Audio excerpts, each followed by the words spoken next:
ಕೆಂಪು ಬಣ್ಣದ button press ಮಾಡಿ ಸಬ್ಸ್ಕ್ರೈಬ್ ಆಗಿ ಅದರ ಪಕ್ಕದಲ್ಲಿರುವ ಬೆಲ್ ಐಕಾನ್ ಕ್ಲಿಕ್ ಮಾಡಿ. ಹಾಯ್ ಸ್ನೇಹಿತರೆ, ಸ್ಮಾರ್ಟ್ ಸ್ಟಡಿ ಸರ್ಕಲ್ ಯೂಟ್ಯೂಬ್ ಚಾನಲ್ಗೆ ಸ್ವಾಗತ.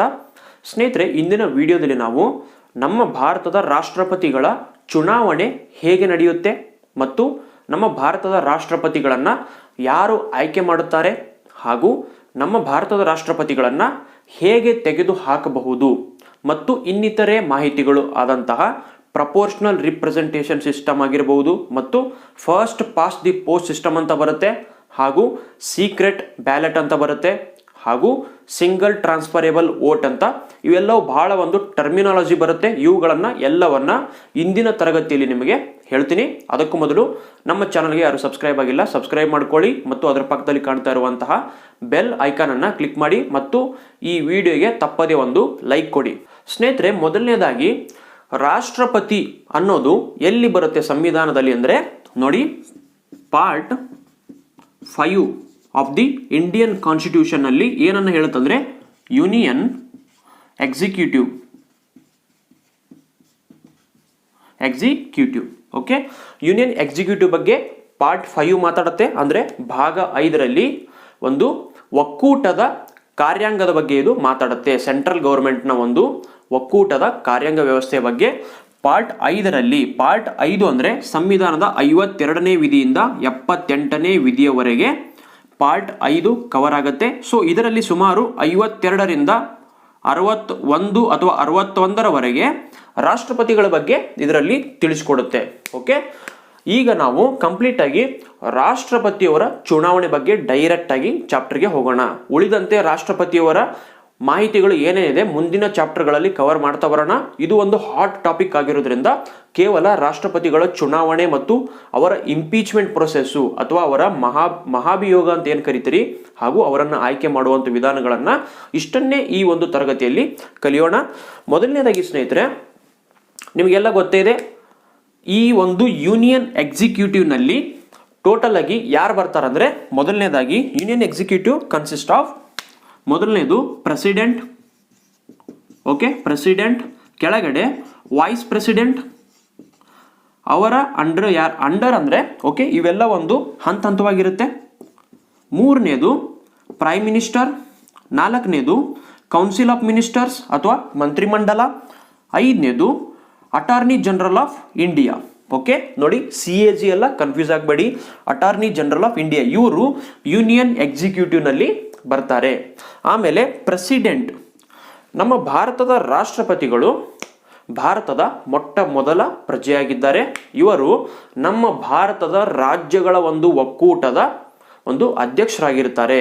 ಗಮನಿಸಿ, ಸರ್ಕಾರದ ಒಂದು ಹೆಡ್ ಯಾರಿರ್ತಾರೆ, ಓಕೆ, ಗವರ್ಮೆಂಟ್ನ ಹೆಡ್ ಯಾರಿರ್ತಾರೆ ಅಂದರೆ ಪ್ರೈಮ್ ಮಿನಿಸ್ಟರ್ ಇರ್ತಾರೆ. ಪ್ರೆಸಿಡೆಂಟ್ ಅನ್ನೋರು ಸ್ಟೇಟ್ ರಾಜ್ಯಗಳ ಹೆಡ್ ಆಗಿರ್ತಾರೆ. ಪ್ರೆಸಿಡೆಂಟ್ ಅನ್ನೋರು ರಾಜ್ಯಗಳ ಹೆಡ್ ಆಗಿರ್ತಾರೆ. ಈಗ ರಾಷ್ಟ್ರಪತಿಗಳ ಚುನಾವಣೆ, ರಾಷ್ಟ್ರಪತಿಗಳನ್ನ ಯಾರು ಆಯ್ಕೆ ಮಾಡ್ತಾರೆ ಇಲ್ಲಿ ನೋಡೋಣ ಸ್ನೇಹಿತರೆ. ವೆರಿ ಇಂಪಾರ್ಟೆಂಟ್ ಇದು. ಮೊದಲನೇದಾಗಿ ರಾಷ್ಟ್ರಪತಿಗಳ ಚುನಾವಣೆಯಲ್ಲಿ ಯಾರು ಭಾಗವಹಿಸ್ತಾರೆ ಅಂತ ಎಲ್ಲಾದರೂ ಕೇಳಿದರೆ ನೋಡಿ, ರಾಷ್ಟ್ರಪತಿಗಳ ಚುನಾವಣೆಯಲ್ಲಿ ಯಾರು ಭಾಗವಹಿಸ್ತಾರೆ ಅಂದರೆ MP ಗಳು. ಯಾವ MP ಗಳು? ರಾಜ್ಯಸಭಾ ಮತ್ತು ಲೋಕಸಭಾ. ಯಾವ MP ಗಳು? ಚುನಾಯಿತರಾದಂತಹ MP ಗಳು. ನೆನಪಿಟ್ಕೊಳ್ಳಿ, ಚುನಾಯಿತರಾದಂತಹ MP ಗಳು. ಎರಡನೇದು MLA ಗಳು. ಓಕೆ, ಚುನಾಯಿತರಾದಂತಹ MLA ಗಳು ಅಂದರೆ ಆಯಾ ರಾಜ್ಯಗಳ ಚುನಾಯಿತರಾದಂತಹ MLA ಗಳು. ನಂತರ ಮೂರನೇದು ಯಾವ MLA ಗಳು? ಚುನಾಯಿತರಾದಂಥ MLA ಗಳು ಎಲ್ಲಿಂದಂದರೆ ಯೂನಿಯನ್ ಟೆರಿಟರೀಸ್ ಅಥವಾ ಕೇಂದ್ರಾಡಳಿತ ಪ್ರದೇಶಗಳು. ಯಾವುದು? ಡೆಲ್ಲಿ ಮತ್ತು ಪುದುಚೇರಿ, ಪಾಂಡಿಚೇರಿ. ಓಕೆ, ಪಾಂಡಿಚೇರಿ.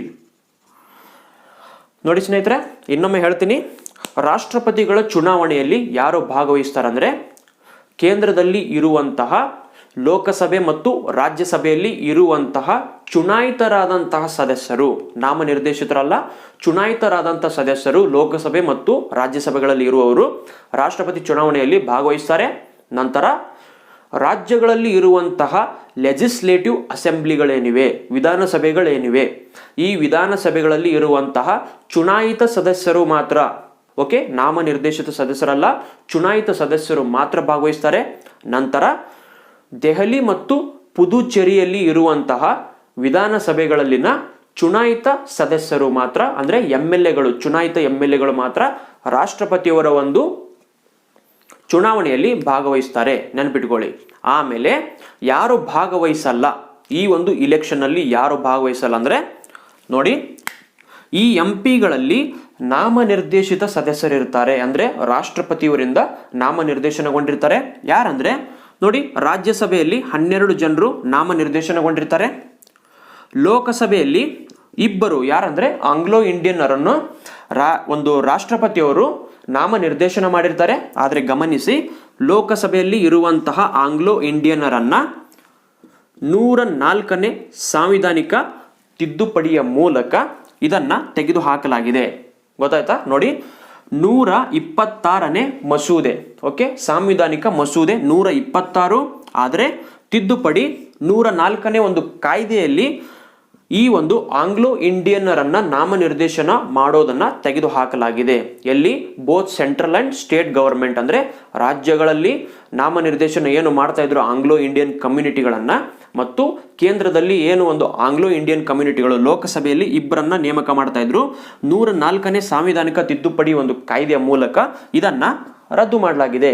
ಓಕೆ, ಯಾಕಂದ್ರೆ ನೋಡಿ, ಸ್ವಾತಂತ್ರ್ಯ ಬಂದಾಗಿ ನಂತರ ಆಂಗ್ಲೋ ಇಂಡಿಯನರಿಗೆ ಒಂದು ರಿಪ್ರೆಸೆಂಟೇಷನ್ ಕೊಡಬೇಕು ಅನ್ನೋ ಕಾರಣಕ್ಕೆ ಇಲ್ಲಿವರೆಗೂ ನಡೆಸ್ಕೊಂಡು ಬರ್ತಾ ಇತ್ತು. ಆದ್ರೆ ಗಮನಿಸಿ, ಈಗ ಕೇವಲ ಇಂಡಿಯಾದಲ್ಲಿ ರಿಜಿಸ್ಟರ್ಡ್ ಆಗಿರುವಂತಹ ಆಂಗ್ಲೋ ಇಂಡಿಯನ್ಸ್ಗಳು ಎಷ್ಟಂದ್ರೆ ಕೇವಲ 296 ಜನರಿದ್ದಾರೆ. ಇವರಲ್ಲಿ ನೀವು ಎಲ್ರಿಗೂ ಸೀಟ್ ಕೊಡಕ್ಕಾಗಲ್ಲ, ಅಡೆಕ್ವೇಟ್ ಒಂದು ರಿಪ್ರೆಸೆಂಟೇಷನ್ ಕೊಡಬೇಕು ಅಂತ ಹೇಳ್ತಾರೆ. ಆದ್ರೆ ಇದನ್ನ ಅಬಾಲಿಷ್ ಮಾಡಲಾಗಿದೆ, ಇದನ್ನ ತೆಗೆದು ಹಾಕಲಾಗಿದೆ. ಗಮನಿಸಿ, ಈಗ ಉಳಿದಂತೆ ರಾಜ್ಯಸಭೆಯಲ್ಲಿ 12 ಜನರನ್ನ ನಾಮನಿರ್ದೇಶನ ಮಾಡ್ತಾರೆ. ಇವರು ರಾಷ್ಟ್ರಪತಿಗಳ ಚುನಾವಣೆಯಲ್ಲಿ ಭಾಗವಹಿಸಲ್ಲ. ಆಮೇಲೆ MLAಗಳು ಎಲ್ಲಿ? ಸ್ಟೇಟ್ ಲೆಜಿಸ್ಲೇಟಿವ್ ಅಸೆಂಬ್ಲಿಯಲ್ಲಿ ಇರುವಂತಹ MLAಗಳಲ್ಲಿ ಯಾರು ನಾಮನಿರ್ದೇಶಿತ ಸದಸ್ಯರಾಗಿರ್ತಾರೆ, ಓಕೆ, ನಾಮನಿರ್ದೇಶಿತ ಸದಸ್ಯರು ಯಾರಾಗಿರ್ತಾರೆ ಅವರು ಈ ಒಂದು ರಾಷ್ಟ್ರಪತಿಯವರ ಚುನಾವಣೆಯಲ್ಲಿ ಭಾಗವಹಿಸಲ್ಲ. ಆಮೇಲೆ MLCಗಳು, ಓಕೆ, MLCಗಳು ಇವರು ಕೂಡ ರಾಷ್ಟ್ರಪತಿಗಳ ಚುನಾವಣೆಯಲ್ಲಿ ಭಾಗವಹಿಸಲ್ಲ. ಗಮನಿಸಿ, ರಾಜ್ಯಗಳಲ್ಲಿ ಇರುವಂತಹ ವಿಧಾನಸಭೆಗಳಲ್ಲಿ ಇರುವಂತಹ ಕೇವಲ ಚುನಾಯಿತ ಸದಸ್ಯರು ಮಾತ್ರ ರಾಷ್ಟ್ರಪತಿಗಳ ಚುನಾವಣೆಯಲ್ಲಿ ಭಾಗವಹಿಸ್ತಾರೆ. MLCಗಳು ಭಾಗವಹಿಸಲ್ಲ. ಆಮೇಲೆ ನಾಮನಿರ್ದೇಶಿತ ಸದಸ್ಯರು ಕೂಡ ಭಾಗವಹಿಸಲ್ಲ. ನಂತರ MLAಗಳು ಎಲ್ಲಿ? ಡೆಲ್ಲಿ ಮತ್ತು ಪಾಂಡಿಚೇರಿಯಲ್ಲಿ ಇರುವಂತಹ MLAಗಳಲ್ಲಿ ಯಾರು ನಾಮನಿರ್ದೇಶನಗೊಂಡಿರ್ತಾರೆ ಅವರು ಕೂಡ ಒಂದು ರಾಷ್ಟ್ರಪತಿಯವರ ಚುನಾವಣೆಯಲ್ಲಿ ಭಾಗವಹಿಸಲ್ಲ. ನೆನಪಿಟ್ಕೊಳ್ಳಿ, ಯಾರಿಗಾದ್ರೂ ಕನ್ಫ್ಯೂಸ್ ಆಗಿದ್ರೆ ಫಟಾಫಟ್ ಅಂತ ಇನ್ನೊಮ್ಮೆ ಹೇಳ್ತೀನಿ, ನೆನಪಿಟ್ಕೊಳ್ಳಿ. ರಾಷ್ಟ್ರಪತಿಯವರ ಚುನಾವಣೆಯಲ್ಲಿ ಯಾರು ಭಾಗವಹಿಸ್ತಾರೆ? ಲೋಕಸಭೆ ಮತ್ತು ರಾಜ್ಯಸಭೆಗಳಿಗೆ ಚುನಾಯಿತರಾದಂತಹ ಸದಸ್ಯರುಗಳು ಭಾಗವಹಿಸ್ತಾರೆ. ಆಮೇಲೆ ಶಾಸನ ಸಭೆಗಳಲ್ಲಿ ಇರುವಂತಹ ರಾಜ್ಯದ ಶಾಸನ ಸಭೆಗಳಲ್ಲಿ ಇರುವಂತಹ ಚುನಾಯಿತ ಸದಸ್ಯರು ರಾಷ್ಟ್ರಪತಿಗಳ ಚುನಾವಣೆಯಲ್ಲಿ ಭಾಗವಹಿಸ್ತಾರೆ. ಹಾಗೂ ದೆಹಲಿ ಮತ್ತು ಪಾಂಡಿಚೇರಿಯಲ್ಲಿ ಇರುವಂತಹ ಒಂದು ಶಾಸಕಾಂಗ ಸಭೆಯಲ್ಲಿ ಇರುವಂತಹ ಮೆಂಬರ್ಗಳು ನಾಮನಿರ್ದೇಶಿತ ಸದಸ್ಯರನ್ನು ಹೊರತುಪಡಿಸಿ ಉಳಿದವರೆಲ್ಲರೂ ರಾಷ್ಟ್ರಪತಿ ಚುನಾವಣೆಯಲ್ಲಿ ಭಾಗವಹಿಸ್ತಾರೆ. ಆಮೇಲೆ ಯಾರು ಭಾಗವಹಿಸಲ್ಲ ಅಂದ್ರೆ ಲೋಕಸಭೆ ಮತ್ತು ರಾಜ್ಯಸಭೆಗಳಲ್ಲಿ ಇರುವಂತಹ ನಾಮನಿರ್ದೇಶಿತ ಸದಸ್ಯರು ಭಾಗವಹಿಸಲ್ಲ. ಆಮೇಲೆ ರಾಜ್ಯಗಳಲ್ಲಿ ಇರುವಂತಹ MLCಗಳು ಭಾಗವಹಿಸಲ್ಲ. ಹಾಗೂ ರಾಜ್ಯಗಳ ವಿಧಾನಸಭೆಯಲ್ಲಿ ಇರುವಂತಹ ನಾಮನಿರ್ದೇಶಿತ ಸದಸ್ಯರು ಭಾಗವಹಿಸಲ್ಲ. ಆಮೇಲೆ ಕೇಂದ್ರಾಡಳಿತ ಪ್ರದೇಶದಲ್ಲಿ ಇರುವಂತಹ ನಾಮನಿರ್ದೇಶಿತ ಸದಸ್ಯರು ಕೂಡ ಭಾಗವಹಿಸಲ್ಲ. ಇದಿಷ್ಟು ರಾಷ್ಟ್ರಪತಿಯವರ ಚುನಾವಣೆಗೆ ಯಾರ್ಯಾರು ಭಾಗವಹಿಸ್ತಾರೆ ಅನ್ನೋದು ಇಲ್ಲಿ ಮಾಹಿತಿ ಆಯಿತು. ಆಮೇಲೆ ರಾಷ್ಟ್ರಪತಿಗಳ ವೋಟಿಂಗ್ ಹೇಗೆ ನಡೆಯುತ್ತೆ ಅನ್ನೋದನ್ನ ಇಲ್ಲಿ ಹೇಳ್ತೀನಿ.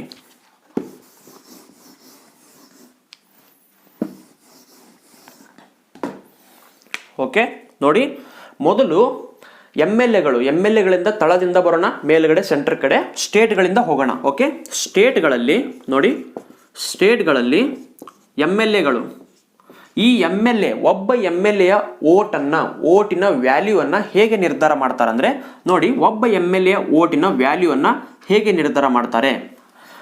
ಆ ರಾಜ್ಯಗಳ ಜನಸಂಖ್ಯೆ ಎಷ್ಟಿರುತ್ತೆ ನೋಡಿ, ಜನಸಂಖ್ಯೆ ಡಿವೈಡೆಡ್ ಬೈ MLAಗಳ ಒಂದು ಸ್ಥಾನಗಳೆಷ್ಟಿವೆ ನೋಡಿ. ನಮ್ಮ ಕರ್ನಾಟಕದಲ್ಲಿ ಸುಮಾರು ಒಂದು 224 ಅನ್ಕೊಳ್ಳೋಣ, ಇಂಟು 1/1000.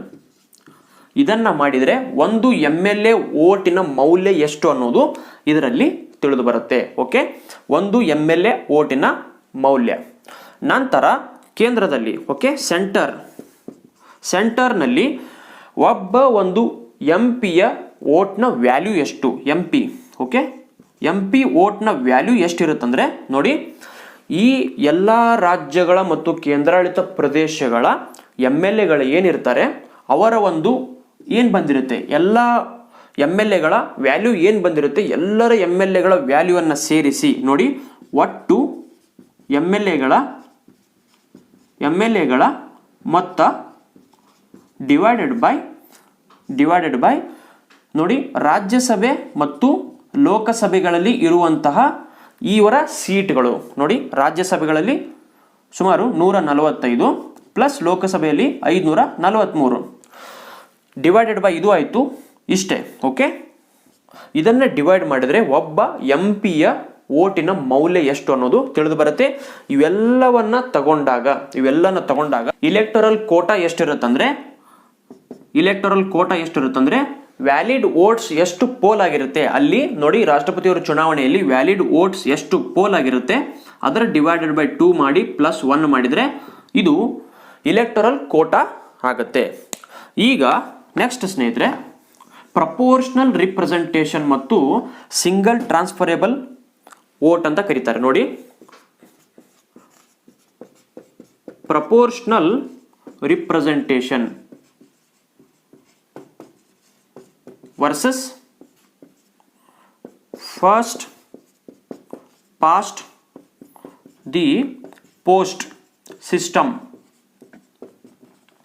ಇದು ವೆರಿ ಇಂಪಾರ್ಟೆಂಟ್ ಓಕೆ, ಪರೀಕ್ಷಾ ದೃಷ್ಟಿಯಿಂದ ಮತ್ತು ನಿಮಗೆ ಮುಂದೆ ಪರೀಕ್ಷೆಗಳನ್ನು ಬಿಟ್ಟು ಕೂಡ ನಾರ್ಮಲ್ ಜೀವನದಲ್ಲಿ ವೆರಿ ಇಂಪಾರ್ಟೆಂಟ್ ಕಾನ್ಸೆಪ್ಟ್ ಇದು ನೋಡಿ.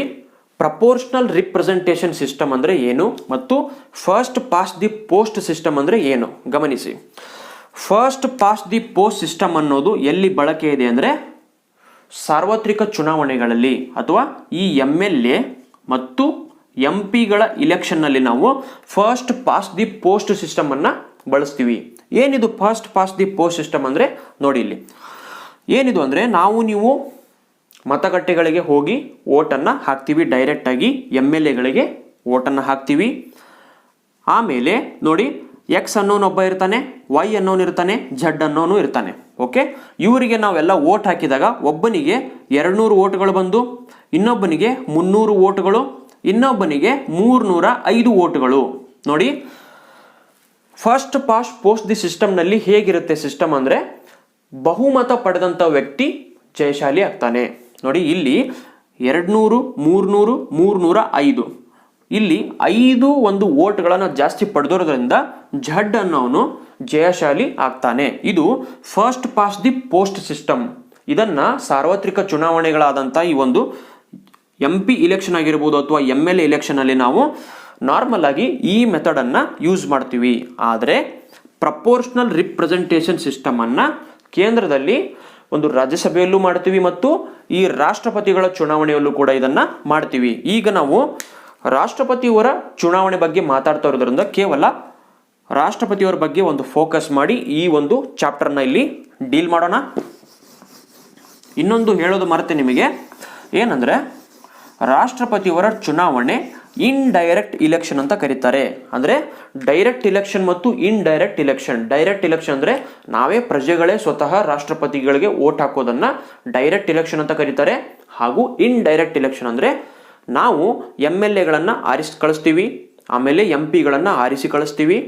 ನಮ್ಮ ಪರವಾಗಿ ನಮ್ಮ ಪ್ರತಿನಿಧಿಗಳು ರಾಷ್ಟ್ರಪತಿಯವರಿಗೆ ವೋಟ್ ಹಾಕೋದನ್ನು ಇನ್ಡೈರೆಕ್ಟ್ ಇಲೆಕ್ಷನ್ ಅಂತ ಕರೀತಾರೆ. ಸೊ ರಾಷ್ಟ್ರಪತಿಯವರ ಇಲೆಕ್ಷನ್ ಇನ್ಡೈರೆಕ್ಟ್ ಇಲೆಕ್ಷನ್.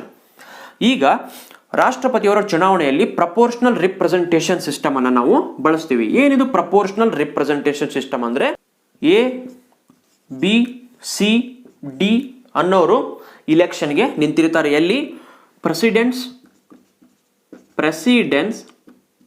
ಪ್ರೆಸಿಡೆಂಟ್ ಇಲೆಕ್ಷನ್ನಲ್ಲಿ ಎ ಬಿ ಸಿ ಡಿ ಅನ್ನೋರು ಇಲೆಕ್ಷನ್ಗೆ ನಿಂತಿರ್ತಾರೆ. ಇವರ ಒಂದು ಬ್ಯಾಲೆಟ್ ಈ ಥರ ಇರುತ್ತೆ, ಬ್ಯಾಲೆಟ್ ಪೇಪರ್ ಈ ಥರ ಇರುತ್ತೆ ಇವ್ರದ್ದು. ಓಕೆ, ಬ್ಯಾಲೆಟ್ ಪೇಪರ್ ಇರುತ್ತೆ. ಇದರಲ್ಲಿ ನೀವು ಪ್ರಿಫರೆನ್ಸನ್ನು ಕೊಡ್ತೀರಿ. ಈಗ ಬಿ ಅನ್ನೋನು ಒಂದು ಪಕ್ಷದವನಾಗಿದ್ದರೆ ಆ ಪಕ್ಷದವರು ಇವನಿಗೆ ಒಂದು ನಂಬರ್ ಅಂತ ಇಲ್ಲಿ ಕೊಡ್ತಾರೆ, ಪ್ರಿಫರೆನ್ಸ್ ಅನ್ನ ಕೊಡ್ತಾರೆ. ಓಕೆ, ಪ್ರಿಫರೆನ್ಸ್ ಅನ್ನ 1 ನಂಬರ್ ಅಂತ ಕೊಡ್ತಾರೆ. ಆಮೇಲೆ ಎರಡನೇದಾಗಿ ಯಾರು ಆಯ್ಕೆ ಆಗಬೇಕು, ಡಿನಾ. ಓಕೆ, ಡಿ 2 ನಂಬರ್ ಅಂತ ಕೊಡ್ತಾರೆ. ಆಮೇಲೆ ಎಗೆ 3 ನಂಬರು, ಸಿಗೆ 4 number. So proportional representation system ಅಂದರೆ ಪ್ರಿಫರೆನ್ಸ್ಗಳನ್ನು ಕೊಡಲಾಗತ್ತೆ. ಆದರೆ ಫಸ್ಟ್ ಪಾಸ್ ದಿ ಪೋಸ್ಟ್ ಸಿಸ್ಟಮ್ನಲ್ಲಿ ಪ್ರಿಫರೆನ್ಸ್ ಇಲ್ಲ. ಒಂದ್ಸಲ ನೀವು ಬಜರ್ ಒತ್ತಿಬಿಟ್ರೆ ಮುಗೀತು. ನೀವು ಹಾಕಿದಂಥ ವ್ಯಕ್ತಿ ಇಲೆಕ್ಷನಲ್ಲಿ ಆಯ್ಕೆ ಆಗುತ್ತಾನೋ ಬಿಡ್ತಾನೋ ಗೊತ್ತಿಲ್ಲ, ಯಾರು ಬಹುಮತವನ್ನು ಪಡಿತಾರೆ ಅವರು ಗೆದ್ದಂಗೆ. ಆದರೆ ಇಲ್ಲಿ ಹಾಗಲ್ಲ, ಇಲ್ಲಿ ನೀವು ಪ್ರಿಫರೆನ್ಸ್ ಅನ್ನ ಕೊಡ್ತೀರಿ. ಮೊದಲು ಯಾರು ಗೆಲ್ಲಬೇಕು, ಬಿಗೆ ನೀವು ಜಾಸ್ತಿ ಒಂದು ಒಲವನ್ನು ಕೊಡ್ತೀರಿ, ಒಲವನ್ನು ತೋರಿಸ್ತೀರಿ. ಆಮೇಲೆ ಡಿಗೆ ತೋರಿಸ್ತೀರಿ, ಆಮೇಲೆ ಎಗೆ, ಆಮೇಲೆ ಸಿಗೆ. ಇದು ಪ್ರಪೋರ್ಷನಲ್ ರಿಪ್ರೆಸೆಂಟೇಷನ್ ಸಿಸ್ಟಮ್. ಇದು ಹೇಗೆ ವರ್ಕ್ ಆಗುತ್ತೆ ಗಮನಿಸಿ, ಇಲ್ಲಿ ಹೇಳ್ತೀನಿ. ಈಗ ಎ ಬಿ ಸಿ ಡಿ ಅನ್ನೋರಿಗೆ ನೋಡಿ, ಟೋಟಲ್ ಆಗಿ ಈ ಒಂದು ರಾಷ್ಟ್ರಪತಿ ಚುನಾವಣೆಯಲ್ಲಿ ಟೋಟಲ್ ಆಗಿ ಒಂದು 15,000 ವೋಟ್ಸ್ಗಳು ಇದಾವೆ ಅಂತ ಅನ್ಕೊಳ್ಳೋಣ. ಯಾಕಂದ್ರೆ ಒರಿಜಿನಲ್ ಆಗಿ ನಾರ್ಮಲ್ ಆಗಿ ಇರುವಂಥದ್ದು ಎಷ್ಟು, ಸುಮಾರು 10 ಲಕ್ಷ ವೋಟ್ಗಳಿವೆ. ನೆನ್ಪಿಟ್ಕೊಳ್ಳಿ, 10 ಲಕ್ಷದಷ್ಟು ವೋಟ್ಗಳಿವೆ. ಇಲ್ಲಿ ನಮಗೆ ಕ್ಯಾಲ್ಕುಲೇಷನ್ಗೆ ಈಸಿ ಆಗಲಿ ಅಂತ ನಾವು 15,000 ಅಂತ ತಗೊಳ್ತಾ ಇದ್ದೀನಿ. ನೋಡಿ, ಇದು ವೆರಿ ಇಂಪಾರ್ಟೆಂಟು. ಕನ್ನಡದಲ್ಲಿ ನಿಮಗಿದು ಸಿಗೋದೇ ಇಲ್ಲ. ಈ ಥರ ಮಾಹಿತಿ ನಿಮಗೆ ಕನ್ನಡದಲ್ಲಿ ಸಿಗೋದೇ ಇಲ್ಲ. ನೆನ್ಪಿಟ್ಕೊಳ್ಳಿ, ಈ ಒಂದು ಟೋಟಲ್ ವೋಟ್ಸ್, ರಾಷ್ಟ್ರಪತಿಯವರ ಚುನಾವಣೆಗೆ ಬೀಳಬೇಕಾಗಿರುವಂಥ ವೋಟ್ಗಳು ಟೋಟಲ್ ಆಗಿ 15,000. ಇಲ್ಲಿ ಎ ಕಂಟೆಸ್ಟ್ ಮಾಡಿದ್ದಾನೆ, ಬಿನು ಕಂಟೆಸ್ಟ್ ಮಾಡಿದ್ದಾನೆ, ಸ್ಪರ್ಧೆ ಮಾಡಿದ್ದಾನೆ, ಸಿನು ಮಾಡಿದ್ದಾನೆ, ಡಿನು ಮಾಡಿದ್ದಾನೆ. ಆದರೆ ನೋಡಿ, ಇಲ್ಲಿ ಪ್ರಿಫರೆನ್ಸ್ ಅನ್ನ ಕೊಟ್ಟಿದ್ದಾರೆ. ಈಗ ಸಿ ಪಾರ್ಟಿಯವನು ತಮ್ಮ ಪಕ್ಷದವರಿಗೆ 1 ನಂಬರ್ ಅಂತ ಕೊಟ್ಟಿರ್ತಾನೆ, ಡಿ ಪಾರ್ಟಿಯವನು ತಮ್ಮ ಪಕ್ಷದವರಿಗೆ 1 ನಂಬರ್ ಅಂತ ಕೊಟ್ಟಿರ್ತಾನೆ, ಎ ಪಾರ್ಟಿಯವನು ತಮ್ಮ ಪಕ್ಷದವರಿಗೆ 1 ನಂಬರ್ ಅಂತ ಕೊಟ್ಟಿರ್ತಾನೆ. ಇಲ್ಲಿ ನೋಡಿ, ಟೋಟಲ್ ಆಗಿ ಮೊದಲನೇ ಹಂತದ ಒಂದು ಎಣಿಕೆಯಲ್ಲಿ ಎನಿಗೆ 5,000 ವೋಟ್ಗಳು ದೊರಕುತ್ತವೆ, ಬಿನಿಗೆ ಒಂದು 4,000 ವೋಟ್ಗಳು ಸಿಗುತ್ತವೆ, ಸಿನಿಗೂ ಕೂಡ ಒಂದು 4,000 ವೋಟ್ಗಳು ಸಿಗುತ್ತೆ. ಆಮೇಲೆ ಡಿಗೆ ನೋಡಿ, 15,000ದಲ್ಲಿ ಎಷ್ಟು ಕಡಿಮೆ ಬಿತ್ತು, 2,000. ಹೌದಾ? ಓಕೆ, 2,000. ಇಲ್ಲಿ ಗಮನಿಸಿ, ರಾಷ್ಟ್ರಪತಿಯವರ ಚುನಾವಣೆ ಹೇಗೆ ನಡೆಯುತ್ತಂದ್ರೆ ಫಿಕ್ಸ್ ನಂಬರ್ ಇರುತ್ತೆ. ಆ ಫಿಕ್ಸ್ ನಂಬರ್ ಅನ್ನ ನೀವು ಕ್ರಾಸ್ ಮಾಡಿದರೆ ಮಾತ್ರ ನೀವು ರಾಷ್ಟ್ರಪತಿ ಆಗಕ್ಕೆ ಸಾಧ್ಯ. ಇಲ್ಲಿ 15,000 ಡಿವೈಡೆಡ್ ಬೈ 2 ಪ್ಲಸ್ 1 ಅಂದ್ರೆ 7,500 ಪ್ಲಸ್ 1 ಅಂದ್ರೆ 7,501. ಇಷ್ಟು ನೀವು ವೋಟನ್ನು ತೆಗೆದುಕೊಂಡ್ರೆ ಮಾತ್ರ ನೀವು ರಾಷ್ಟ್ರಪತಿ ಆಗಕ್ಕೆ ಸಾಧ್ಯ. ಆದರೆ first pass the post system, ನೀವು MLA MP ಗಳಿಗೆ ಏನು ವೋಟ್ ಹಾಕ್ತೀವಿ ಅಲ್ಲಿ ಹಾಗಲ್ಲ. ಒಂದೇ ಒಂದು ವೋಟ್ ಜಾಸ್ತಿ ಇದ್ರೂ ಕೂಡ, ಅಂದ್ರೆ ಒಂದು ಪರಾಜಯ, ಒಂದು ಸೋತಿರ್ತಕ್ಕಂಥ ಒಂದು ಅಭ್ಯರ್ಥಿಗಿಂತ ಒಂದೇ ಒಂದು ವೋಟ್ ಜಾಸ್ತಿ ಇದ್ರೂ ಕೂಡ ನೀವು ವಿಜಯೀ ಭವ. ಆದರೆ ಇಲ್ಲಿ ಹಾಗಲ್ಲ. ಇಲ್ಲಿ ಮಿನಿಮಮ್ ನೀವು 7,501 ವೋಟನ್ನು ತಗೊಳ್ಳೇಬೇಕು. ಇಷ್ಟು ನಿಮಗೆ ಮಿನಿಮಮ್ ವೋಟ್ಸ್ ಬರಲೇಬೇಕು. ಆದರೆ ಇಲ್ಲಿ ಎನಿಗೆ ಬರೀ 5,000 ಬಂದಿದೆ ಮ್ಯಾಕ್ಸಿಮಮ್ಮೇ, ಬಿನಿಗೆ 4,000 ಬಂದಿದೆ, ಸಿನಿಗೆ 4,000 ಬಂದಿದೆ, ಡಿನಿಗೆ 2,000 ಬಂದಿದೆ. ಆದರೆ ಈಗ ಹೇಗೆ ಮಾಡೋದು, ಈಗ ಮುಂದೆ ಏನು ಮಾಡೋದು? ಈಗ ಏನು ಮಾಡ್ತಾರೆ ಅಂದರೆ ಡಿ ಅನ್ನ ಡಿಸ್ಕ್ವಾಲಿಫೈ ಮಾಡ್ತಾರೆ, ಡಿ ಅನ್ನ ಕಂಪ್ಲೀಟ್ ಆಗಿ ತೆಗಿತಾರೆ. ಈಗ ಏನು ಮಾಡ್ತಾರೆ ನೋಡಿ,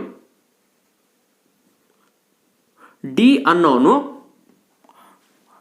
ಅನ್ನೋನು ತನ್ನ ಒಂದು ಪಾರ್ಟಿಗೆ 1 ನಂಬರ್ ಅಂತ ಕೊಟ್ಟಿರ್ತಾನೆ. ಆಮೇಲೆ ಇದನ್ನ 2, 3, 4 ಅಂತ, ಇಲ್ಲಿ ಡಿ ನಲ್ಲಿ 2,000 ಅನ್ನೋದು 2,000 ಜನರು ಅಂತ ಅನ್ಕೊಳ್ಳಿ, ಅಥವಾ 2,000 ವೋಟ್ಗಳು ಅನ್ಕೊಳ್ಳಿ. 2,000 ವೋಟ್ಗಳನ್ನ ಕಂಪ್ಲೀಟ್ ಆಗಿ ಡಿನು ಒಂದೇ ಪ್ರಿಫರೆನ್ಸ್ ನಲ್ಲಿ ಕೊಟ್ಟಿರಬಹುದು. ಆದರೆ ಇಲ್ಲಿ ಹಂಚಿಕೆ ಆಗಿರುತ್ತೆ ನೋಡಿ. ಈ ಸಿಗೆ ಈ 2,000 ಜನರಲ್ಲಿ ಒಂದು 500 ಜನರು ಸಿಗೆ ವೋಟ್ ಹಾಕಿರಬಹುದು, ಯಾಕಂದ್ರೆ 2ನೇ ಪ್ರಿಫರೆನ್ಸ್ ನಲ್ಲಿ ಕೊಟ್ಟಿರಬಹುದು. ಅಥವಾ ಇಲ್ಲಿ ಒಂದು 500 ಜನರು ಇಲ್ಲಿ ಕೊಟ್ಟಿರಬಹುದು, ಉಳಿದಂತೆಷ್ಟು ಇಲ್ಲಿ 1,000 ಜನರು ಈ ಒಂದು ಪ್ರಿಫರೆನ್ಸ್ ಅನ್ನ ಕೊಟ್ಟಿರಬಹುದು. ಸೊ 2ನೇ ಹಂತದಲ್ಲಿ ಏನಾಗತ್ತಂದ್ರೆ ಇದನ್ನ ಎಲಿಮಿನೇಟ್ ಮಾಡಿದ ನಂತರ ಈ ಒಂದನ್ನು ತೆಗೆದುಬಿಟ್ಟು ಇಲ್ಲಿ ಕೌಂಟ್ ಮಾಡ್ತಾರೆ. ಎಗೆ ಎಷ್ಟು ಬಂದಿದೆ, 1,000 ಬಂದಿದೆ. ಈ 1,000ವನ್ನ ಇಲ್ಲಿ ಕೂಡಿಸ್ತಾರೆ. ಎಗೆ 2ನೇ ಒಂದು ಹಂತದಲ್ಲಿ 2,000 ಇಲ್ಲಿ ಕೂಡಿಸ್ತಾರೆ.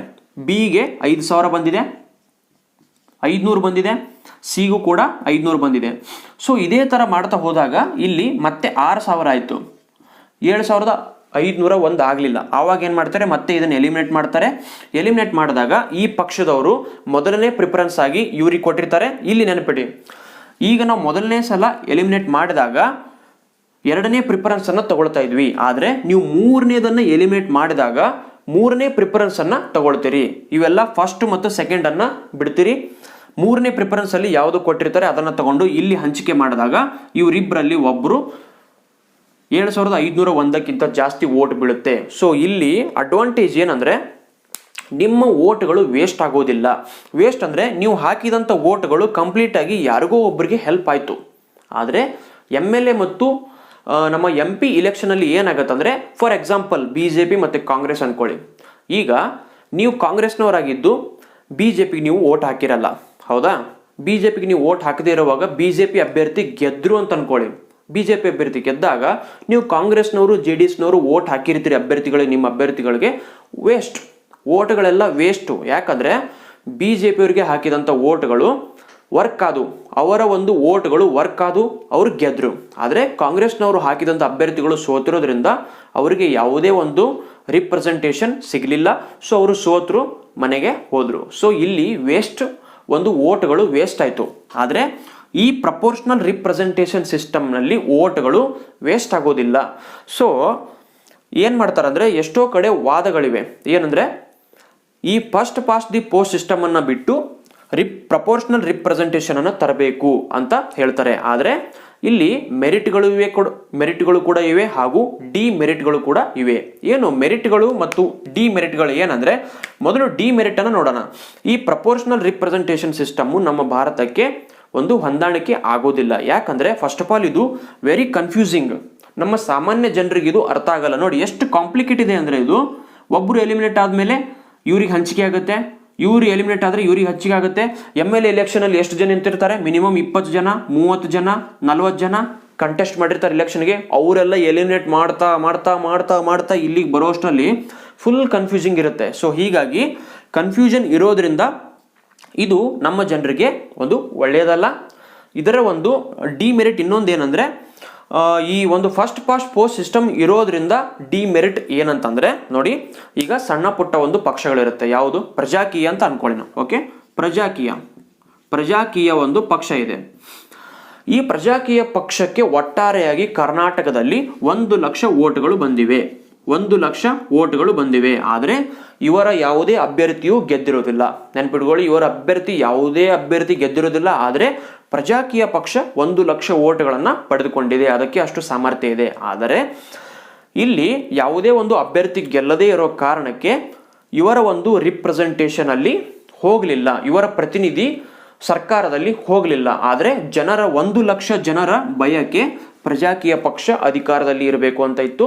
ಆದರೆ ಇಲ್ಲಿ ಯಾವುದೇ ಒಂದು ಈ 1,00,000 ಜನರ ಒಂದು ಆಕಾಂಕ್ಷೆಗಳು ಈಡೇರಲಿಲ್ಲ, ವೇಸ್ಟ್ ಅದು. ಸೊ ಹೀಗಾಗಿ ಪ್ರಪೋರ್ಷನಲ್ ರಿಪ್ರೆಸೆಂಟೇಷನ್ ಸಿಸ್ಟಮ್ ತರೋದ್ರ ಮೂಲಕ ಪ್ರಜಾಕೀಯ ಪಕ್ಷಕ್ಕೂ ಒಂದು ಸೀಟ್ ಸಿಗೋ ಚಾನ್ಸಸ್ ಇರುತ್ತೆ. ಓಕೆ, ಅದಕ್ಕೂ ಒಂದು ಚಾನ್ಸು ಇರುತ್ತೆ. ಇದಿಷ್ಟು ಸ್ನೇಹಿತರೆ ಫಸ್ಟ್ ಪಾಸ್ಟ್ ಪೋಸ್ಟ್ ಸಿಸ್ಟಮ್ ಮತ್ತು ಪ್ರಪೋರ್ಷನಲ್ ರಿಪ್ರೆಸೆಂಟೇಷನ್ ಬಗ್ಗೆ ಇಲ್ಲಿ ಮಾಹಿತಿ ಆಯಿತು. ಆಮೇಲೆ ಇನ್ನೊಂದನ್ನು ಗಮನಿಸಿ, ಈ ಒಂದು ರಾಷ್ಟ್ರಪತಿ ಚುನಾವಣೆಗೆ ನೀವು ನಿಲ್ಲಬೇಕಾದ್ರೆ ಏನು ನಿಮಗೆ ಅರ್ಹತೆಗಳಿರಬೇಕು, ಕ್ವಾಲಿಫಿಕೇಶನ್ಗಳು ಇರಬೇಕಂದ್ರೆ ಕನಿಷ್ಠ ನಿಮಗೆ 35 ವರ್ಷ ವಯಸ್ಸಾಗಿರಬೇಕು. ಆಮೇಲೆ ನೀವು ಲೋಕಸಭೆ ಒಂದು ಮೆಂಬರ್ ಆಗೋಕೆ ಅರ್ಹತೆಗಳನ್ನು ಪಡೆದಿರಬೇಕು ಹಾಗೂ ನೀವು ಭಾರತೀಯನಾಗಿರಬೇಕು. ನಂತರ ಯಾವುದೇ ಆಫೀಸ್ ಆಫ್ ಪ್ರಾಫಿಟ್ ಅನ್ನ ಹೊಂದಿರಬಾರದು. ನೋಡಿ, ಆಫೀಸ್ ಆಫ್ ಪ್ರಾಫಿಟ್ ಏನಿದು? ಆಫೀಸ್ ಆಫ್ ಪ್ರಾಫಿಟ್ ಅಂದ್ರೆ ಏನು ನೋಡಿ, ಎಷ್ಟೋ ಜನರು ನನಗೆ ಪ್ರೈವೇಟ್ ಆಗಿ ಮೆಸೇಜ್ ಮಾಡಿ ಕೇಳಿದಿರಿ, ಸರ್ ಆಫೀಸ್ ಆಫ್ ಪ್ರಾಫಿಟ್ ಬಗ್ಗೆ ಒಂದು ವಿಡಿಯೋ ಮಾಡಿ ಅಂತ. ಇಲ್ಲಿ ಆ ಸಂದರ್ಭ ಬಂದಿದೆ, ಇದರಲ್ಲಿ ನಿಮಗೆ ಎಕ್ಸ್ಪ್ಲೇನ್ ಮಾಡಿ ಹೇಳ್ತೀನಿ. ಆಫೀಸ್ ಆಫ್ ಪ್ರಾಫಿಟ್ ಅಂದ್ರೆ ಏನು ನೋಡಿ, ಈಗ ಯಾವುದೇ ಒಂದು MP ಆಗಿರ್ಬೋದು ಅಥವಾ MLA ಆಗಿರ್ಬೋದು, ಅವರು ಸಾಂವಿಧಾನಿಕ ಒಂದು ಪೊಸಿಷನ್ ಅಲ್ಲಿ ಇರೋವಾಗ ಅವರು ಅಲ್ಲಿ ಒಂದು ಸರ್ಕಾರಿ ಆದಾಯವನ್ನ ಪಡಿತಾ ಇರ್ತಾರೆ. ನೋಡಿ, MLA ಆಗಿ ಒಂದು ಆದಾಯವನ್ನು ಅವರು ಪಡಿತಾ ಇದ್ದಾರೆ. ಓಕೆ, MLA ಆಗಿ ಆದಾಯವನ್ನು ಪಡಿತಾ ಇದ್ದಾರೆ. ಮತ್ತೆ ಅವರು MLA ಆಗಿ ಇನ್ನೊಂದು ಸರ್ಕಾರಿ ಹುದ್ದೆಯಲ್ಲಿ ಕೂಡ ಆದಾಯವನ್ನು ಪಡಿತಾ ಇದ್ರೆ ಅದನ್ನ ಆಫೀಸ್ ಆಫ್ ಪ್ರಾಫಿಟ್ ಅಂತ ಕರೀತಾರೆ. ಅಂದ್ರೆ ಈಗ ಇರುವಂತ ಒಂದು ಹುದ್ದೆಯಲ್ಲಿ ನೀವು ಸರ್ಕಾರಿ ಹುದ್ದೆಯಲ್ಲಿ ಸಂಬಳವನ್ನು ಪಡಿತಾ ಇದ್ರೆ, MLA MP ಆಗಿ ಹುದ್ದೆಯನ್ನು ಪಡಿತಾ ಇದ್ರೆ, ಇನ್ನೊಂದು ಹುದ್ದೆಯಲ್ಲಿ ನೀವು ಮುಂದುವರಿಯಬಾರದು. ಕೇವಲ ನಿಮಗೆ ಒಂದೇ ಒಂದು ಸರ್ಕಾರಿ ಹುದ್ದೆ ಇರಬೇಕು. ಸೊ 2 ಅಥವಾ 3 ಕಡೆ ನೀವು ಸಂಬಳವನ್ನು ಪಡಿತಾ ಇದ್ರೆ ಅದನ್ನ ಆಫೀಸ್ ಆಫ್ ಪ್ರಾಫಿಟ್ ಅಂತ ಕರೀತಾರೆ. ಸೊ ಆಫೀಸ್ ಆಫ್ ಪ್ರಾಫಿಟ್ ಅನ್ನು ನಿಮಗೆ ಸಾಬೀತಾಯಿತು ಅಂದ್ರೆ ನಿಮ್ಮನ್ನ ಡಿಸ್ಕ್ವಾಲಿಫೈ ಮಾಡಲಾಗುತ್ತೆ ಅಥವಾ ಅನರ್ಹ ಮಾಡಲಾಗುತ್ತೆ. ನೋಡಿ 2006ರಲ್ಲಿ ಒಂದು ಈ ಥರ ಘಟನೆ ನಡೆಯಿತು. ಏನು 2006ರಲ್ಲಿ ಏನು ನಡೆಯಿತು ಅಂದರೆ 2004ರಲ್ಲಿ UPA ಅಧಿಕಾರಕ್ಕೆ ಬಂದಾಗ ನ್ಯಾಷನಲ್ ಅಡ್ವೈಸರಿ ಕೌನ್ಸಿಲ್ ಅಂತ ಒಂದು ಸ್ಥಾಪನೆಯನ್ನು ಮಾಡಿಕೊಂಡು 2006ರಲ್ಲಿ ಮಾಡ್ಕೊಂಡು ಏನಾಯ್ತು ಅಂದರೆ ಸೋನಿಯಾ ಗಾಂಧಿ ಅವರು ಅದಕ್ಕೆ ಅಧ್ಯಕ್ಷರಾದರು ನ್ಯಾಷನಲ್ ಅಡ್ವೈಸರಿ ಕೌನ್ಸಿಲ್ಗೆ. 2006ರಲ್ಲಿ ಅವ್ರ ಮೇಲೆ ಕೇಸನ್ನು ಹಾಕಲಾಯಿತು. ಏನಂದರೆ ಸೋನಿಯಾ ಗಾಂಧಿ ಅವರು ಆಫೀಸ್ ಆಫ್ ಪ್ರಾಫಿಟನ್ನು ಹೊಂದಿದ್ದಾರೆ. ಹೇಗಂದರೆ ಅವರು MP ಆಗಿದ್ದಾರೆ ಪ್ಲಸ್ ನ್ಯಾಷನಲ್ ಅಡ್ವೈಸರಿ ಕೌನ್ಸಿಲ್ನ ಅಧ್ಯಕ್ಷರು ಕೂಡ ಆಗಿದ್ದಾರೆ. ಸೊ ಇಲ್ಲಿ ಅವರು ಸ್ಯಾಲ್ರಿಯನ್ನು ತಗೋತಾ ಇದ್ದಾರೆ, ಇಲ್ಲಿ ಕೂಡ ಸ್ಯಾಲ್ರಿಯನ್ನು ತಗೋತಾ ಇದ್ದಾರೆ. ಹೀಗಾಗಿ ಇದು office of profit Sonia Gandhi ಅವರನ್ನ ಡಿಸ್ಕ್ವಾಲಿಫೈ ಮಾಡಿ, ಅನರ್ಹ ಮಾಡಿ ಅಂತ ಒಂದು ಅರ್ಜಿಯನ್ನು ಹಾಕಿದ್ರು ಯಾರೋ ಒಬ್ರು. ಸೊ ಇನ್ನೇನು ಅವರು ಡಿಸ್ಕ್ವಾಲಿಫೈ ಆಗಬೇಕು ಅನ್ನೋಷ್ಟರಲ್ಲಿ ಸೋನಿಯಾ ಗಾಂಧಿ ಏನು ಮಾಡಿದ್ರು, ರಿಸೈನ್ ಮಾಡಿದ್ರು, ರಾಜೀನಾಮೆಯನ್ನು ಸಲ್ಲಿಸಿ, ಇಮಿಡಿಯೇಟ್ ಆಗಿ ರಾಜೀನಾಮೆಯನ್ನು ಸಲ್ಲಿಸಿ ಮತ್ತೆ ಒಂದು ಪುನರ್ ಆಯ್ಕೆ ಆದರು. ಇಲೆಕ್ಷನಲ್ಲಿ ಮತ್ತೆ ಪುನರ್ ಆಯ್ಕೆಯಾಗಿ ಮತ್ತೆ ಬಂದು 2006ರಲ್ಲಿ ಏನು ಮಾಡಿದ್ರು ಅಂದರೆ ಈ ಒಂದು ಪ್ರೊವಿಷನ್ ಏನಿದೆ ನ್ಯಾಷನಲ್ ಅಡ್ವೈಸರಿ ಕೌನ್ಸಿಲ್ ಅಂತ ಏನು ಅವರು ಸ್ಥಾಪನೆ ಮಾಡ್ಕೊಂಡಿದ್ರು, ಇದು ನೋಡಿ ನ್ಯಾಷನಲ್ ಅಡ್ವೈಸರಿ ಕೌನ್ಸಿಲ್ ಅನ್ನೋದು ಸಾಂವಿಧಾನಿಕ ಬಾಡಿ ಅಲ್ಲ, ಓಕೆ, ನಾನ್ ಕಾನ್ಸ್ಟಿಟ್ಯೂಷನಲ್ ಬಾಡಿನೂ ಅಲ್ಲ, ಕಾನ್ಸ್ಟಿಟ್ಯೂಷನಲ್ ಬಾಡಿನೂ ಅಲ್ಲ. ಸೊ ಸೋನಿಯಾ ಗಾಂಧಿ ಅವರು ಬಂದ ತಕ್ಷಣ ಏನು ಮಾಡಿದ್ರು, ಮತ್ತೆ ಇಲೆಕ್ಷನ್ ಗೆದ್ದ ತಕ್ಷಣ ಏನು ಮಾಡಿದ್ರು, ಈ ನ್ಯಾಷನಲ್ ಅಡ್ವೈಸರಿ ಕೌನ್ಸಿಲ್ ಅನ್ನ ಆಫೀಸ್ ಆಫ್ ಪ್ರಾಫಿಟ್ನಿಂದ ಹೊರಗಡೆ ಇಟ್ಟರು. ಇಲ್ಲ ಅಂದರೆ ಮತ್ತೆ ಅವರು ಒಂದು ಕೇಸನ್ನು ಎದುರಿಸಬೇಕಾಗಿತ್ತು. ಸೊ NAC ಅನ್ನು ಆಫೀಸ್ ಆಫ್ ಪ್ರಾಫಿಟ್ನಿಂದ ಹೊರಗಡೆ ಇಟ್ಟು ಮತ್ತೆ 2014ರವರೆಗೆ ಅವರೇ ಮತ್ತೆ ಚೇರ್ಮನ್ ಆದರು. ಓಕೆ, ಇದು ಒಂದು ಅಧಿಕಾರ ದುರುಪಯೋಗ ಇರಬಹುದು. ಸೊ ಇದನ್ನು ಆಫೀಸ್ ಆಫ್ ಪ್ರಾಫಿಟ್ ಅಂತ ಕರೀತಾರೆ. ನಂತರ ರಾಷ್ಟ್ರಪತಿಯವರ ಒಂದು ಚುನಾವಣೆ ನೋಡಿ, ಇಲ್ಲಿ ಕಾಂಗ್ರೆಸ್ನ ಉದಾಹರಣೆ ತಗೊಂಡಿದ ನಂತರ ನಾನು ಕಾಂಗ್ರೆಸ್ ವಿರೋಧಿ ಅಲ್ಲ ಮತ್ತು BJP ಅವ್ರದ್ದು ಒಂದು ಹೇಳಿದ್ರೆ BJP ವಿರೋಧಿ ಅಂತ ಅಲ್ಲ. ಇಲ್ಲಿ ಏನಿರುತ್ತೆ ಅದನ್ನು ನಾನು ಇಲ್ಲಿ ನಿಮ್ಮ ಮುಂದೆ ಮಂಡನೆ ಮಾಡ್ತಾ ಇರ್ತೀನಿ. ಮುಂದೆ BJPದು ಒಂದು ಬರುತ್ತೆ, ಹೇಳ್ತೀನಿ, ನೆನಪಾದರೆ ಹೇಳ್ತೀನಿ. ಈಗ ಓಕೆ, ಅದನ್ನು ಆವಾಗಲೇ ಹೇಳಬೇಕಾಗಿತ್ತು, ನಾನು ಮರೆತೆ. First past post the system ಮತ್ತು ಪ್ರಪೋರ್ಷನಲ್ ರಿಪ್ರೆಸೆಂಟೇಷನ್ ಸಿಸ್ಟಮ್ನಲ್ಲಿ ಹೇಗೆ ಅನ್ಯಾಯ ಆಗುತ್ತಂತ ನಾನು ಹೇಳಿದೆ. ಪ್ರಜಾಕೀಯ ಪಕ್ಷಕ್ಕೆ ನೋಡಿ 1 ಲಕ್ಷ ವೋಟ್ ಇದ್ರೂ ಕೂಡ ಅದಕ್ಕೆ ರಿಪ್ರೆಸೆಂಟೇಷನ್ ಸಿಗಲಿಲ್ಲ. 2014ರ ಒಂದು ಸಾರ್ವತ್ರಿಕ ಚುನಾವಣೆಯಲ್ಲಿ BJPಗೆ ಓಕೆ 2014ರ ಸಾರ್ವತ್ರಿಕ ಚುನಾವಣೆಯಲ್ಲಿ BJPಗೆ 31% ವೋಟ್ ಬಂದಿತ್ತು. ಕಾಂಗ್ರೆಸ್ಗೆ 19% ವೋಟ್ ಬಂದಿತ್ತು. ಓಕೆ, 19%ನ ಒಂದು ಜನ ಅಂದರೆ ಸುಮಾರು 10,70,00,000 ಜನ ಕಾಂಗ್ರೆಸ್ಗೆ ವೋಟ್ ಹಾಕಿದ್ರು. BJPಗೆ 17 ಕೋಟಿಯಷ್ಟು ಜನ BJPಗೆ ವೋಟ್ ಹಾಕಿದ್ರು. ಆದರೆ ಇಲ್ಲಿ ಗಮನಿಸಿ, BJPಗೆ 282 ಸೀಟುಗಳು, ಆದರೆ ಕಾಂಗ್ರೆಸ್ಗೆ 44 ಸೀಟುಗಳು. ನೋಡಿ ಎತ್ತಣದಿಂದ ಎತ್ತಣ ಸಂಬಂಧ.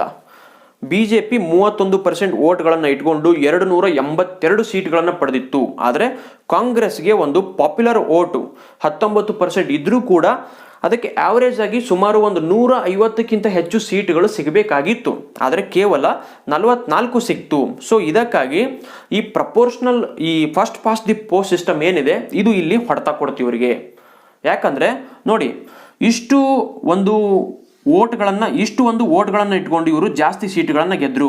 ಆದರೆ 19%ನಷ್ಟು ಜನರು ಕಾಂಗ್ರೆಸ್ ಬರಲಿ ಅಂತ ವೋಟ್ ಹಾಕಿದ್ರು ಕೂಡ ಅವರಿಗೆ ಕೇವಲ ಕಡಿಮೆ ವೋಟ್ಗಳು, ಬರೀ ಸೀಟ್ಗಳ ಲೆಕ್ಕದಲ್ಲಿ ಇಲ್ಲಿ ವೋಟ್ ಇವರಿಗೆ ಒಂದು ಸೀಟ್ಗಳು ಕಡಿಮೆ ಬಂದು. ಸೊ ಹೀಗಾಗಿ first past the post system ಕೆಲವೊಂದ್ಸಲ ಇವ್ರಿಗೆ ಉಲ್ಟಾ ಹೊಡೆಯುತ್ತೆ, ನೆನಪಿರಲಿ. ಇದಿಷ್ಟು ಫಸ್ಟ್ ಪಾಸ್ಟ್ ಪೋಸ್ಟ್ ಮತ್ತು ಪ್ರಪೋರ್ಷನಲ್ ರಿಪ್ರೆಸೆಂಟೇಷನ್ ಬಗ್ಗೆ ಆಯಿತು. ಆಮೇಲೆ ರಾಷ್ಟ್ರಪತಿಯವರ ಚುನಾವಣೆಗೆ ನೀವು ನಿಲ್ಲಬೇಕಾದ್ರೆ 50 ಜನ ನಿಮಗೆ ಪ್ರಪೋಸರ್ಸ್ ಇರಬೇಕು. 50 ಜನ ನಿಮಗೆ ಸೆಕೆಂಡರ್ಸ್ ಇರಬೇಕು. ಅಂದರೆ ನೀವು ಒಂದು ರಾಷ್ಟ್ರಪತಿ ಚುನಾವಣೆಗೆ ನಿಲ್ಲಬೇಕಂದ್ರೆ ಇಷ್ಟು ಜನ ನಿಮಗೆ 50 ಜನ ಸಪೋರ್ಟ್ ಮಾಡಬೇಕಲ್ಲಿ, ಇನ್ನೊಬ್ಬರು 50 ಜನ ಸೆಕೆಂಡರ್ಸ್ ಆಗಿ ಇರಬೇಕು. ಮತ್ತು 15,000 ರೂಪಾಯಿಗಳನ್ನು RBIನಲ್ಲಿ ನೀವು ಠೇವಣಿಯನ್ನು ಇಡಬೇಕು. ಇದಿಷ್ಟು ಇಟ್ಟ ನಂತರ ನೀವು ಚುನಾವಣೆಯಲ್ಲಿ ಭಾಗವಹಿಸಬಹುದಾಗಿದೆ. ಈಗ ಕೊನೆಯದಾಗಿ ನಾವು ರಾಷ್ಟ್ರಪತಿಯವರ ಇಂಪೀಚ್ಮೆಂಟ್ ಅಥವಾ ಒಂದು ರಾಷ್ಟ್ರಪತಿಯವರ ಮಹಾಭಿಯೋಗ ಅಂತ ಏನು ಕರಿತೀರಿ ಅದನ್ನು ಇಲ್ಲಿ ಡಿಸ್ಕಸ್ ಮಾಡೋಣ. ಓಕೆ ಸ್ನೇಹಿತರೆ, ನಾನು ಆವಾಗಲೇ ಹೇಳಿದಂತೆ ನಾನು ಯಾವುದೇ ಒಂದು ಪಕ್ಷದ ಪರವಾಗಿ ಮಾತಾಡ್ತಾ ಇಲ್ಲ ಅಥವಾ ಯಾವುದೇ ಒಂದು ಪಕ್ಷದ ವಿರುದ್ಧ ಅಂತಲ್ಲ. ಇಲ್ಲಿ ಏನು ಸತ್ಯಾಂಶ ಇದೆ ಅದನ್ನು ಮಾತ್ರ ನಾವು ಕಲಿಬೇಕಾಗಿದೆ. ನಂದು ಯಾವುದು BJP ಪಾರ್ಟಿ ಅಲ್ಲ, ಕಾಂಗ್ರೆಸ್ ಅಲ್ಲ, JDS ಅಲ್ಲ, ಪ್ರಜಾಕೀಯ ಅಲ್ಲ. ಯಾರು ತಪ್ಪು ಮಾಡ್ತಾರೆ ಅವ್ರಿಗೆ ಬೈಬೇಕು, ಯಾರು ಒಳ್ಳೇದು ಮಾಡ್ತಾರೆ ಅವರಿಗೆ ಸಪೋರ್ಟ್ ಮಾಡಬೇಕು. ನೀವು ಕೂಡ ಅಷ್ಟೇ ಮಾಡಿ. ಈಗ ರಾಷ್ಟ್ರಪತಿಯ ಒಂದು ಇಂಪೀಚ್ಮೆಂಟ್ ಅಥವಾ ಮಹಾಭಿಯೋಗ ಅಂತ ಏನು ನೀವು ಕರಿತೀರಿ, ಹೇಗೆ ನಡೆಯುತ್ತೆ?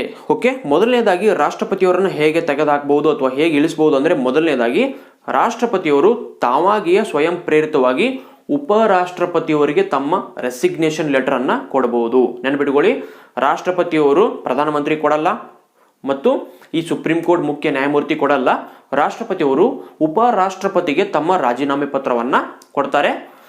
ನಂತರ ಇನ್ನೊಂದು ಸಂದರ್ಭದಲ್ಲಿ ರಾಷ್ಟ್ರಪತಿಯವರನ್ನ ಹೇಗೆ ತೆಗೆದುಹಾಕಬಹುದು ಅಂದ್ರೆ, ಇವರು ಸಾಂವಿಧಾನಿಕವಾಗಿ ನಡ್ಕೊಳ್ತಾ ಇಲ್ಲ ಅನ್ನೋ ಕಾರಣಕ್ಕೂ ಕೂಡ ಇವರನ್ನ ತೆಗೆದುಹಾಕಬಹುದು.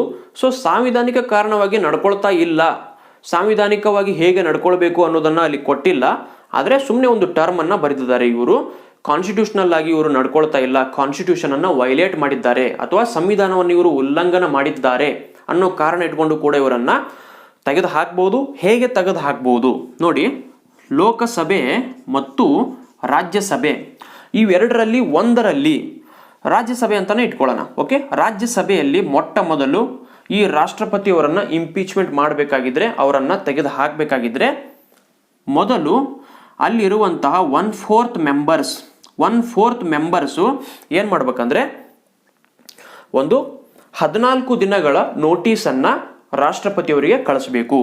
ರಾಜ್ಯಸಭೆ ಇರಲಿ, ಲೋಕಸಭೆ ಇರಲಿ, ಇಲ್ಲಿ ಇದನ್ನ ಬಿಡಿ, ಇಲ್ಲಿಂದ 1/4 ಜನ. ಓಕೆ, 1/4 ಅಂದ್ರೆ ಎಷ್ಟು? ಸುಮಾರು 500 ಜನ ಇದ್ರು ಅಂತ ತಿಳ್ಕೊಳ್ಳಿ. 500 ಜನ. ಓಕೆ, 500 ಜನರಲ್ಲಿ 1/4 ಅಂದ್ರೆ 125 ಜನರು ರಾಷ್ಟ್ರಪತಿಯವರಿಗೆ ಒಂದು ನೋಟಿಸ್ ಅನ್ನ 14 ದಿನಗಳ ನೋಟಿಸ್ ಅನ್ನ ಕಳಿಸ್ಬೇಕು. 14 ದಿನಗಳ ಅಲ್ಲಿ ಇವರು ರಾಷ್ಟ್ರಪತಿಯವರು ಅದಕ್ಕೆ ಉತ್ತರ ಕೊಡ್ಲಿಲ್ಲ ಅಂದ್ರೆ ಏನಾಗುತ್ತೆ, ಈ ಒಂದು ಸದನದಲ್ಲಿ, ಈ ಒಂದು ಮನೆಯಲ್ಲಿ ಅಥವಾ ಈ ಒಂದು ಮೇಲ್ಮನೆಯಲ್ಲಿ ಅಥವಾ ಕೆಳಮನೆ, ಇಲ್ಲಿ ಏನಾಗತ್ತೆ ಅಂದ್ರೆ 2/3 ಮೆಂಬರ್ಸ್ ಆಫ್ ದಿ ಹೌಸ್ ಅಂದ್ರೆ ಈ ಒಂದು ರಾಜ್ಯಸಭೆಯಲ್ಲಿ ಇರುವಂತಹ 2/3 ಮೆಂಬರ್ಸ್ ಏನ್ ಮಾಡ್ತಾರೆ ಅಂದ್ರೆ, ಒಂದು ಮಸೂದೆಯನ್ನ, ಒಂದು ಬಿಲ್ ಅನ್ನ ಪಾಸ್ ಮಾಡ್ತಾರೆ. ಏನಂತಂದ್ರೆ ರಾಷ್ಟ್ರಪತಿಯವರನ್ನ ತೆಗೆದು ಹಾಕಬೇಕು ಅನ್ನೋದನ್ನ ಪಾಸ್ ಮಾಡ್ತಾರೆ. ಇದು ನೆಕ್ಸ್ಟ್ ಲೋಕಸಭೆಗೆ ಬರುತ್ತೆ, ಅಥವಾ ಇದು ಲೋಕಸಭೆಯಲ್ಲಿ ಶುರುವಾಗಿದ್ರೆ ರಾಜ್ಯಸಭೆಗೆ ಹೋಗುತ್ತೆ. ಈಗ ಲೋಕಸಭೆಗೆ ಬಂದ ತಕ್ಷಣ ಇವರು ಇಲ್ಲಿನೂ 2/3 ಮೆಂಬರ್ಸ್ ಅಂದ್ರೆ ಈ ಸಭೆಯಲ್ಲಿ ಇರುವಂತಹ 2/3 ಮೆಂಬರ್ಸು ಇದನ್ನ ಪಾಸ್ ಮಾಡಿ ಅಂಗೀಕಾರ ಮಾಡಿದ್ರೆ ಮುಗಿದೋಯ್ತು, ರಾಷ್ಟ್ರಪತಿಯವರು ಇಂಪೀಚ್ ಆದ್ರು ಅಂತ ಅರ್ಥ. ಸ್ನೇಹಿತರೆ, ನಾನು ಎಷ್ಟೋ ಕಡೆ ಗಮನಿಸಿದ್ದೀನಿ, ಇಂಪೀಚ್ಮೆಂಟ್ ಅನ್ನೋ ವರ್ಡ್ ಅನ್ನ ಕೇವಲ ರಾಷ್ಟ್ರಪತಿಯವರಿಗೆ ಮಾತ್ರ ಬಳಸಬೇಕು. ನಾನು ಎಷ್ಟೋ ಕಡೆ ಕೇಳಿದ್ದೀನಿ, ಸುಪ್ರೀಂ ಕೋರ್ಟ್ನ ಮುಖ್ಯ ನ್ಯಾಯಾಧೀಶರಿಗೂ ಕೂಡ ನೀವು ಇಂಪೀಚ್ಮೆಂಟ್ ಅಂತ ಬಳಸ್ತಾ ಇದ್ದೀರಿ. ಅಲ್ಲ, ತಪ್ಪು, ಸಂಪೂರ್ಣ ತಪ್ಪು. ಇಂಪೀಚ್ಮೆಂಟ್ ಅನ್ನೋದು ಕೇವಲ ರಾಷ್ಟ್ರಪತಿಗಳಿಗೆ ಮಾತ್ರ ಬಳಸಬೇಕು, ಉಳಿದಂತೆ ಯಾರಿಗೂ ಬಳಸಂಗಿಲ್ಲ. ಬಿಟ್ರೆ ನೀವೆಲ್ಲ ಮುಖ್ಯ ನ್ಯಾಯಮೂರ್ತಿಗಳು, CM, PM ಎಲ್ರಿಗೂ ಇಂಪೀಚ್ಮೆಂಟ್ ಇರಲ್ಲ. ಕೇವಲ ರಾಷ್ಟ್ರಪತಿಗಳನ್ನು ತೆಗೆದು ಹಾಕುವುದಕ್ಕೆ ಇಂಪೀಚ್ಮೆಂಟ್ ಅಂತ ಕರೀತಾರೆ. ಓಕೆ ಸ್ನೇಹಿತರೆ, ಇದಿಷ್ಟು ರಾಷ್ಟ್ರಪತಿಗಳ ಒಂದು ಚುನಾವಣೆಯ ಒಂದು ಹಂತದ ಒಂದು ಭಾಗವಾಯಿತು. ಇನ್ನೂ ಮುಂದಿನ ಭಾಗದಲ್ಲಿ ರಾಷ್ಟ್ರಪತಿಯವರ ಬಗ್ಗೆ ಕವರ್ ಮಾಡೋಕ್ಕೆ ಟ್ರೈ ಮಾಡ್ತೀನಿ. ಸೊ ಈ ತರಹದ ಹೆಚ್ಚಿನ ವಿಡಿಯೋಗಳು ಬೇಕಾಗಿದ್ರೆ ನಮ್ಮ ಚಾನಲ್ಗೆ ಸಬ್ಸ್ಕ್ರೈಬ್ ಆಗಿ, ಅದರ ಪಕ್ಕದಲ್ಲಿ ಕಾಣ್ತಾ ಇರುವಂತಹ ಬೆಲ್ ಐಕಾನ್ ಅನ್ನು ಕ್ಲಿಕ್ ಮಾಡಿ ಮತ್ತು ಈ ವಿಡಿಯೋನ ಹೆಚ್ಚು ನಿಮ್ಮ ಸ್ನೇಹಿತರಿಗೆ ಶೇರ್ ಮಾಡಿ ಹಾಗೂ ನಮ್ಮ ಒಂದು ವಿಡಿಯೋಗೆ ಲೈಕ್ ಕೊಡಿ. ಧನ್ಯವಾದ. ಕೆಂಪು ಬಣ್ಣದ ಬಟನ್ ಪ್ರೆಸ್ ಮಾಡಿ ಸಬ್ಸ್ಕ್ರೈಬ್ ಆಗಿ, ಅದರ ಪಕ್ಕದಲ್ಲಿರುವ ಬೆಲ್ ಐಕಾನ್ ಕ್ಲಿಕ್ ಮಾಡಿ.